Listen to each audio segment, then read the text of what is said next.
भी खटिया ये देते थे, है ना। खटिया का क्या स्वभाव तो पता है, रात में बिछती थी, सुबह खड़ी हो जाती थी, है ना। इसलिए लोग कहते थे अब तो परीक्षा आ गई, तुम्हारी खटिया खड़ी हो जाएगी। अब तो शादी आ गई, तुम्हारी खटिया खड़ी हो जाएगी। अब तो काम आ गया, तुम्हारी खटिया। कौन कौन के घर में खटिया है, हाथ उठाओ। एक घर में बस खटिया, बाकी सबके यहाँ क्या है। लोगों ने कहा ना रहेगा बांस, ना बजेगी बांसुरी। खटिया को अलग करो, क्या लाओ, बेड। बेड का मतलब क्या होता है, बुरा, है ना। एक बार आता है कमबख्त और जो बेचता है फिर कभी नहीं उठता। अच्छा, एक बेड था तो काम चल रहा था, कोई सोता था कोई उठता था। बोले एक बेड में काम नहीं चलेगा जी, अब तो डबल बेड चाहिए, दो चाहिए। लेकिन ध्यान रखना, हम इस दुनिया में सोने नहीं आए थे, हम इस दुनिया में आराम करने नहीं आए हैं। हम इस दुनिया में क्या करने आए हैं, भजन करने। क्या करने आए हैं, सोने तो नहीं आए, आराम करने तो नहीं आए। ये जल, ये वायु, ये अग्नि, ये आकाश, ये पृथ्वी, जो 5 तत्व आत्मा को मिले हैं, आराम के लिए नहीं, भजन के लिए मिले हैं। ध्यान रखिएगा, दिन में सोना, रात में सोना, सुबह भी सोना।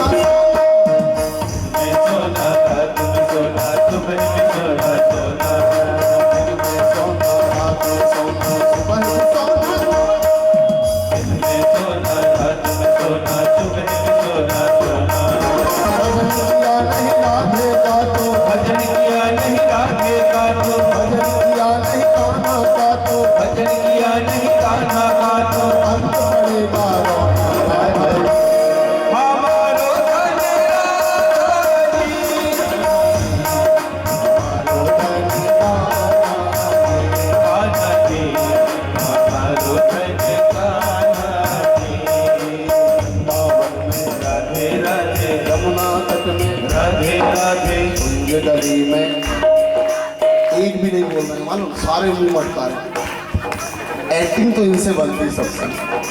जोर से बोलो, धीरे बोलो, पीछे बोलो, आगे बोलो। सार है राधे, आधार है राधे, सांसें राधे, धड़कन राधे, कृष्ण मिला दे, पार लगा दे। प्रेम से बोलो, सब मिल बोलो, राधे राधे, राधे राधे, राधे राधे,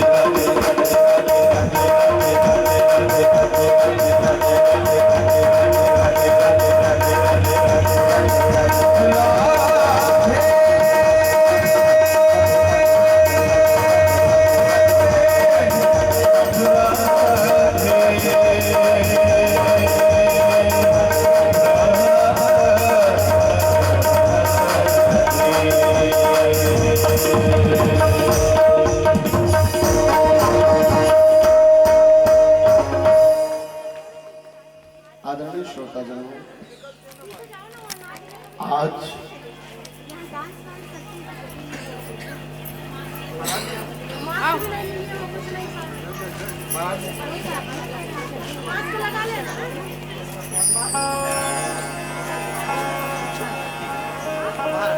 आज हमें और आपको सप्तम दिन है।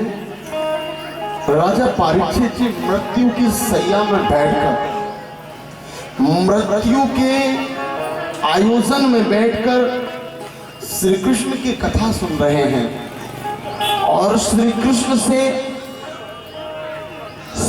की बातों से उनके मन में नई नई जिज्ञासाएं जग रही हैं। लेकिन पूजनीय सुखदेव जी इतने वैरागी व्यक्तित्व को क्या हुआ कि उन्होंने राम की कथा बताते बताते अचानक मरने वाले व्यक्ति को काम की कथा बताना पड़ा। काम की कथा, ये तो अजीब है। एक बात बताइए, आज मुझे मरना है, आज मुझे मरना है, और आज मुझे किसकी कथा सुनानी चाहिए, राम की काम की? जिनको लगता है राम की वो ऐसे करे, राम की सुनाना चाहिए। लेकिन ये क्या हुआ, इतने बुद्धिमान, इतने समझदार, इतने सुव्यवस्थित व्यक्तित्व काम की कथा सुना रहे हैं, इसका मतलब कितनी बड़ी मजबूरी है। पूजनीय सुखदेव जी के कामस्तु वासुदेवां दग्धः प्रागरुद्रमन्युना देहोपपत्तये भूयस त्वमेव प्रतिपद्यता।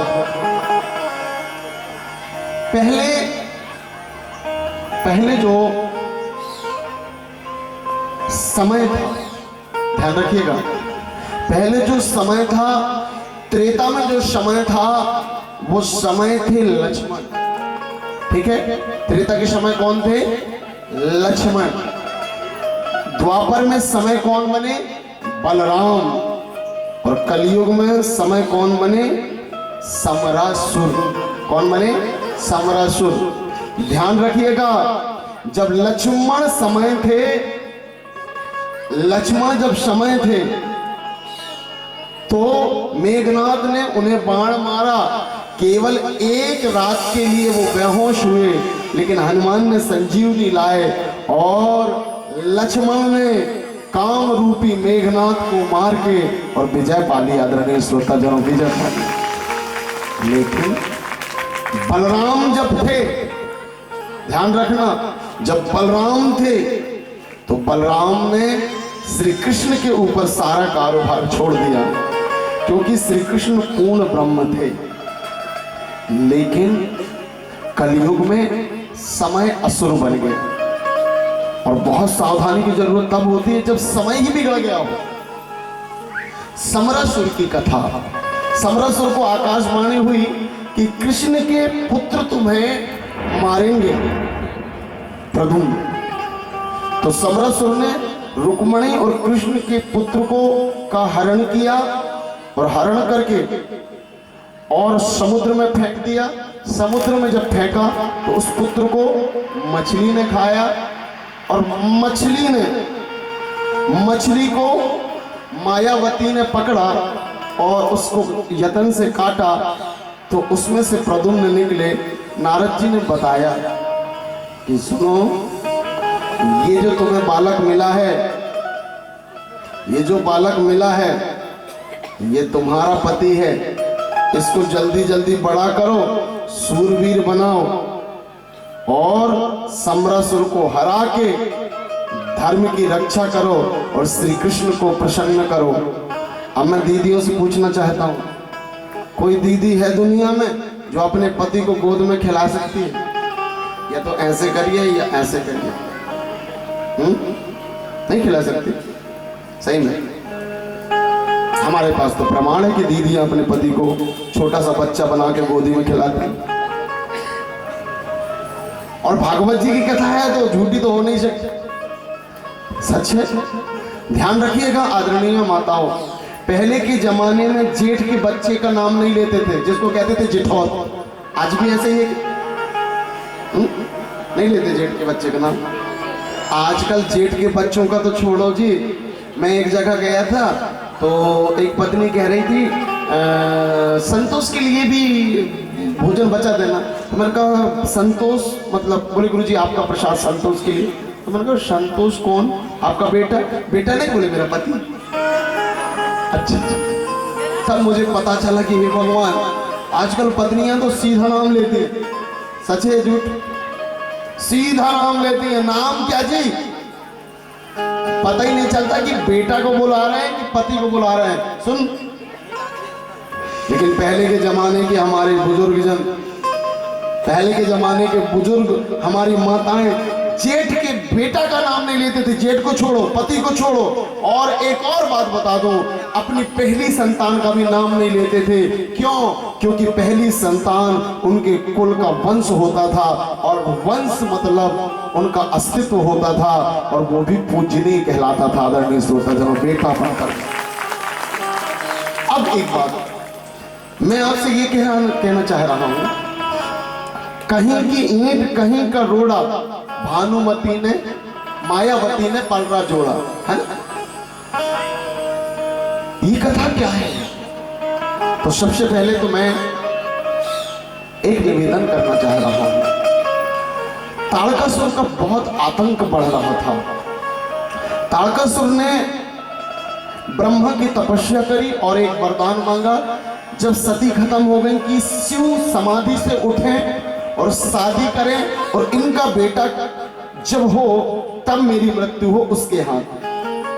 शिव समाधि में है और ताड़कासुर का आतंक बढ़ रहा है। और जैसे ही आतंक बढ़ रहा है तो देवताओं को लगा कि ऐसे में तो प्रकृति खत्म हो जाएगी। तो देवताओं ने शिव को जगाने के लिए कामदेव का उपयोग किया और काम ने शिव की 2 आंखों में काम बाण चलाई तो शिव की दोनों आंखें तो बंद थी।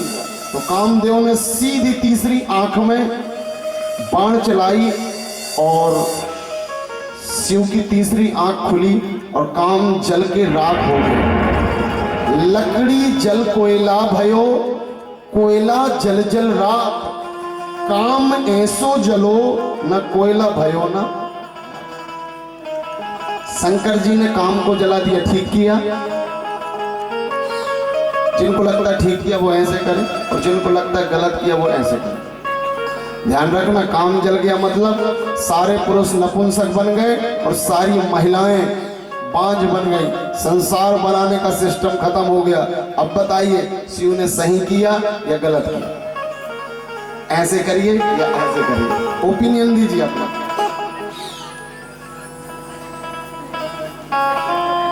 हम लोगों की बड़ी व्यथा है। एक तो जो महाराज जी बड़ा 6 दिन से परेशान कर रहे हैं, ऐसे करवा देंगे। तो आप अपना ओपिनियन दीजिए, आप सत्संगी हैं, ऐसे करिए या ऐसे करिए। ठीक नहीं किया तो अब बता दो। एक बात बताओ सीधी कमर करके, जब 2 दिन की बिटिया का बलात्कार होता है,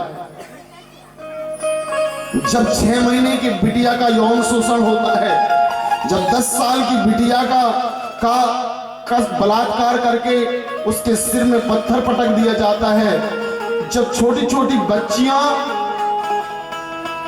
बलात्कार की यौन शोषण की शिकार होती हैं, तो कौन कौन का खून खोलता है? हाथ उठा के बताइए। अच्छा, अगर तीसरी आंख होती तो आप खोलते कि नहीं? अच्छा, एक बात और बताओ, कौन कौन को आंसू आते हैं जब पेपर में सुनते हैं कि बलात्कार करने वाला कौन? पिता। कौन?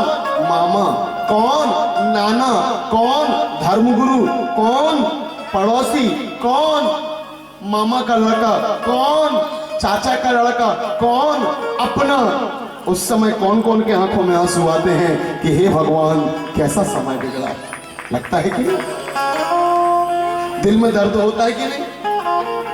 आपको पता है शंकर को भी दर्द होता है। एक बार जोर से ताली बजनी चाहिए। जब इतनी घिनौनी हरकतें देखा जाता है कि कोई अपने ने किसी अपने के साथ ऐसा कर दिया। कई बार हम सुबह सुबह पेपर पढ़ते हैं तो ऐसा लगता है पेपर फेंक दें, लेकिन ये सच्चाई का सामना करना पड़ेगा। शंकर के पास रति आई। कौन आई?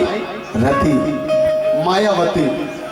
और निवेदन किया कि तब शिवतीशर नयन उघारा, चितवन काम भयहु जरिछा, कि हाहाका भयहु जग भारी, डर पे सुर भय असुर सुखार।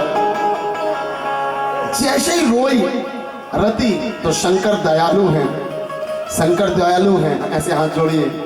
शंकर जी कौन है?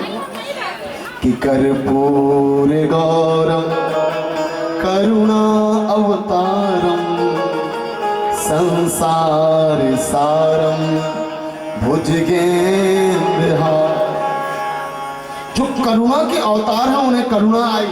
और शंकर जी ने कह दिया, एक बात बताओ, गेहूं अगर जल के राख बन जाए तो कभी फिर से गेहूं बनेगी? ऐसे करिए। चना जल जाए और राख बन जाए तो फिर से चना बनेगा? तिली जल जाए और राख बन जाए तो फिर से तिली बनेगी? राख से कोई फिर से उस वस्तु को बना सकता है?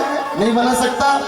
लेकिन शंकर ने क्या कहा कि जब जदुवंश कृष्ण अवतारा हो यही हरण महामहिमा। चिंता मत करो, जब द्वापर में श्री कृष्ण दूल्हा बनेंगे और रुक्मणी दुल्हन बनेंगी, द्वापर अकेले में नहीं, जिस काम को मैंने जलाया है। एक बात बताइए, हमारे परदादा को किसने जलाया? सभी कहेंगे शंकर जी ने। किसने जलाया? और हमारे परदादा क्या बन गए? राख बन गए। हमारे दादा क्या बन गए? राख बन गए। हमारे पिताजी क्या बन गए? राख बन गए। हम क्या बनेंगे? राख बनेंगे। लेकिन श्री शंकर जी क्या कहते हैं? मैं काम को जलाऊंगा तो, लेकिन जिस भी घर में कृष्ण रूपी बेटा दूल्हा बनेगा और रुक्मणी रूपी दुल्हन आएगी, उस घर में फिर से उसी राख से जो मैंने काम को राख बनाया है, बेटा बनाकर उन्हीं की गोद में दे दूंगा, उन्हीं की गोद में दे दूंगा, फिर से शरीर दे दूंगा। जोर से बजाइए। हाँ है ना, राख बनी वस्तु को कि कृष्ण तनय हुई है पति तोरा, कि वचन अन्यथा होए नमो। अब और एक बात बताइए, जितनी भी दीदियां हैं ऐसे करो, जिन्होंने पहली संतान को जन्म दिया, ऐसे पीठ ठोको। पहली संतान को जिसने जन्म दिया है, एक बात बताइए, मैं डिस्कशन कर रहा हूं, मुझे आपको कथा नहीं सुनाना आता, मैं तो केवल सब्जेक्टों को रख रहा हूं चिंतन के लिए। आपका पति जब आपके शरीर के पास आया तो क्या लेके आया था? वासना लेके आया था। क्या लेके आया था? वासना। आपके हृदय के पास उसके हाथ गए तो वासना के गए। आपके योनि में उसका जीवन गया तो वासना लेके गया। आपके शरीर के एक एक अंग के पास वासना लेके गया। लेकिन दीदी की करुणा देखो, जो पति वासना लेकर गया था, उस पति के अस्तित्व को प्रेम बनाकर प्रकट कर दिया, बेटा बनाकर प्रकट कर दिया। आदरणीय श्रोताजनों, मतलब इस दुनिया की वासना को कोई बेटा बनाकर, ध्यान रखना, पूरी दुनिया की वासना और काम को अगर कोई बेटा बनाकर, निर्मल बनाकर, संसार में संतान बनाकर प्रकट कर सकता है, तो कहीं का ईंट, कहीं का रोड़ा और मायावती ने पलड़ा जोड़ा। आदरणीय श्रोताजनों, कुल को ऐसा नहीं है कि आपने कोई जनरल काम किया है, जो करोड़ों साल से कुल चला आ रहा है, जो शिव राख बनाते जा रहे हैं, और पति भी जब आया तो वासना लेके आया। लेकिन धन्य है दीदी, उस वासना को इतना निर्मल कर दिया कि अब वो वासना बेटा बनकर, बिटिया बनकर स्तनपान करती है। वो वासना सच्चा प्रेम बन के निर्मल मानव बनकर गोद में खेलती है। आदरणीय श्रोताजनों, यही है कहीं का ईंट, कहीं का रोड़ा, मायावती। लेकिन फिर जिम्मेदारी क्या होती है? नारद जी ने क्या कहा? नारद जी ने कहा, सुनो, आपके गोद में जो है वो बेटा के रूप में आपके कुल का अस्तित्व है, जिसे सही मायने में कहें पति का ही एक निर्मल रूप है ना। इसलिए बड़े बेटे का ना हमारे शास्त्रों में नाम नहीं लेते थे। कौशल्या जी ने अपने राम का पूरी रामायण छान लीजिए, कहीं राघव कहा, कहीं कुछ कहा, राम नहीं कहा। कारण बड़ा बेटा पति का ही अस्तित्व होता है। आदरणीय श्रोताजनों, पति का ही अस्तित्व होता है। ये बहुत बड़ी मर्यादा है। समरस को कौन मार सकता है? एक बात बताइए, आजकल कितने बच्चों का जन्म हो रहा है? सभी बोलेंगे 2। कितनों का हो रहा है? एक बेटा और एक बिटिया, है ना, या 2 बेटा ही बेटा। ज्यादातर हमारी कोशिश रहती कि एक बेटा हो और एक बिटिया, और कुछ दिनों बाद तो लोग एक बेटा ही को जन्म देंगे। ध्यान रखना, हम उसी भारत के हैं जहां पर भारत माता को स्वतंत्रता दिलाने के लिए भगत सिंह ने फांसी को अपने गले का श्रृंगार बना लिया था। कितना गौरव हुआ था, कौन कौन को खुशी हुई थी? सबको हुई थी। ये बात सुनते सबको होते। लेकिन उसी भारत में साल में कम से कम 100 बच्चों को फांसी की सजा होती है। बलात्कार के केस में किस किस का सर झुकता है? आदरणीय श्रोताजन, सबका झुकता है। लेकिन आपको पता है केवल उस बालक को फांसी नहीं दी जा रही है। आपको लगता होगा एक बालक फांसी में लटक रहा है, उसने कर्म किया है, इसलिए कौन सी बड़ी बात है, लेकिन वो बालक फांसी में नहीं लटक रहा है। वो हमारा भी बालक हो सकता है, आपका भी और किसी का भी। वो बालक फांसी में नहीं लटक रहा है, वो कुल लटक रहा है, वो वंश लटक रहा है, जिसको रहना प्रकृति में जरूरी था। क्यों? बलात्कार की वजह से। इसकी वजह क्या है? समय बिगड़ गया है। मैं दीदियों से निवेदन करना चाहता हूं, सबसे पहले आप अपने बच्चे को जैसे ही गर्भ में लें, तो कौन कौन दीदियां चाहती हैं कि हमारा बच्चा समय से जीते? सब चाहती हैं। कोई ये तो नहीं चाहता कि हमारा बच्चा बलात्कारी बने, कोई ये तो नहीं चाहता कि हमारा बच्चा किसी को बुरी दृष्टि से देखे। तो उसके लिए आपको मायावती बनकर अपने बच्चे को पालना पड़ेगा। क्या करना पड़ेगा? सबसे पहले शाकाहारी भोजन, ठीक है? अपने बच्चे को दही खिलाइए, दूध खिलाइए, शक्कर खिलाइए, शहद खिलाइए और अपने बच्चे को अच्छी अच्छी चीजों को दिखाइए। कारण क्या है? जिससे आपके बच्चों का मन सुधरे। और टीवी तो बिल्कुल दिखाइएगा। आप कहेंगे महाराज टीवी और मोबाइल के बिना चलेगा कैसे? आपको पता है अर्जुन को कौन कौन जानता है? सब जानते हैं। अर्जुन के पास एक हीरोइन आई थी। हीरोइन का नाम क्या था? अप्सरा का नाम उर्वशी। कौन आई थी? उर्वशी। उसने क्या मांगा था? उसने मांगा था कि अर्जुन मैं तुझे अपना बनाना चाहती हूं। तो अर्जुन ने क्या किया था? बोले तुम तो मेरी मां जैसी हो। क्या बोला था? तुम तो मेरी मां जैसी हो। उर्वशी ने कहा मैं बिल्कुल नहीं मानूंगी, मैं हीरोइन हूं, मैं अप्सरा हूं। तो बोले तुम मेरे इंद्र के सामने नृत्य करती हो, मेरे इंद्र को, मेरे पिता को गलवैया देती हो, मेरे पिता के सामने मनोरंजन देती हो और तुम मेरी मां जैसी हो, मैं तुम्हें अपना कैसे बनाऊं? ध्यान रखना, उर्वशी ने श्राप दे दिया। किसको? अर्जुन को। और दुनिया का सबसे बड़ा धनुर्धर को 1 साल के लिए नपुंसक बनना पड़ा। ये कथा क्या बताती है पता है?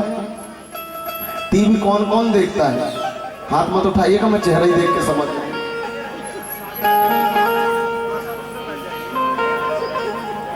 अच्छा, कब से देख रहे हैं हम? लगभग 1984-85 से, है ना? अच्छा, हमारे हीरो कौन है? हमारे हीरो कौन है? एक तो वो 3 इडियट, 3 मूर्ख, है ना? और 4-5 ठो बुजुर्ग महिलाएं, वही है ना हीरो। ठीक है, मैं नाम किसी का नहीं लूंगा। एक बात बताइए, हम लोग किन्हें देख देख के बड़े हुए? उन 3 मूर्खों को, है ना? दिख दिख दिख दिख दिख दिख, ठीक है? और 4-5 बूढ़ी महिलाओं, ठीक है, जब वो जवान थी।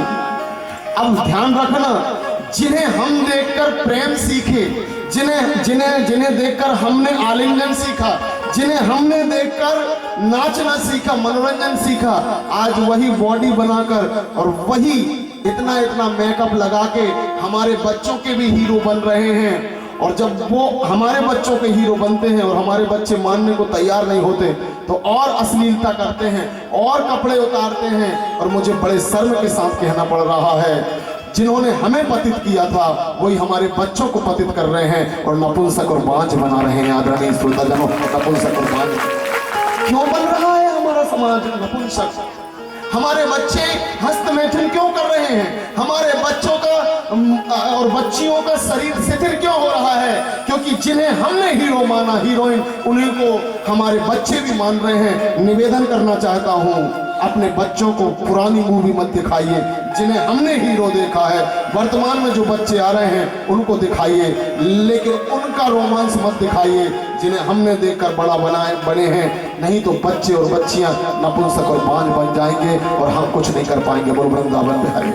चाहे नागपुर की दवाई करवा लें, चाहे जबलपुर की करवा लें, चाहे विश्व की करवा लें, स्थिति बहुत नाजुक है। तो हमें क्या करना? हमें इन चीजों का बहिष्कार करना। और अगर हमने नहीं माना और इन चीजों की सावधानियां नहीं की आदरणीय श्रोताजनों, तो ध्यान रखना, अगला जो समाज है वो बहुत खतरनाक स्थिति में आने वाला। तो क्या बिगड़ा है? सभी बोलेंगे समय। क्या बिगड़ा है? समय क्या बना? असुर। क्या बन गया? समरासुर बन गया। समय असुर बन गया। तो उसी के हिसाब से हमारी लड़ाइयाँ होनी चाहिए। जैसे भाला की लड़ाई भाला से होती है, गदा की लड़ाई गदा से होती है, तलवार की लड़ाई तलवार से होती है, ऐसे ही वासना की लड़ाई उपासना से होती है। आदरणीय श्रोताजनों, उपासना से होती है। तो इसके सबके लिए हमें कमर बांधनी है और इसकी तैयारी करनी है। ठीक है? तो श्री राम मंदिर के बनने से कौन कौन को खुशी हुई है? हाथ उठा के बताइए। श्री राम मंदिर बनना क्यों जरूरी है आपको पता है? श्री राम ने कभी कुछ नहीं किया, सबको विनम्रता के साथ सम्मान दिया। केवल एक जगह विवाद किया है। शूर्पणखा ने जब उनके चरित्र में हाथ डालने की कोशिश करी। ध्यान रखना, जो राम ने अपना परिवार छोड़ दिया, जिसने रघुकुल की रीति के लिए 14 वर्ष वन में जाना स्वीकारा, जो केवट के सामने झुक गए, जो गोहराज के सामने झुक गए, जो संतों के सामने साष्टांग कर गए, जो सुग्रीव को मित्र बना गए, वो शूर्पणखा की नाक और कान लक्ष्मण से कटवा के, समय के साथ कटवा के ये बता दिया, दुनिया में सबसे समझौता कर लेना, लेकिन अगर चरित्र की बात आए तो लड़ जाना। आदरणीय श्रोताजन, लड़ जाना। और रावण से लड़ गए। ध्यान रखना, मैं आपसे ये नहीं कहता कि महानायक अमिताभ बच्चन को छोड़ो और जो जया बच्चन कहती हैं कि जिस थाली में खाते हो उसी में छेद करते हो। ध्यान रखना, लेकिन जब बहू के पीछे बेटा भी नाचे और ससुर भी नाचे, ऐसे चित वन को डिस्टर्ब करने वाले दृश्य का बहिष्कार करना पड़ेगा, चाहे वो महानायक हो।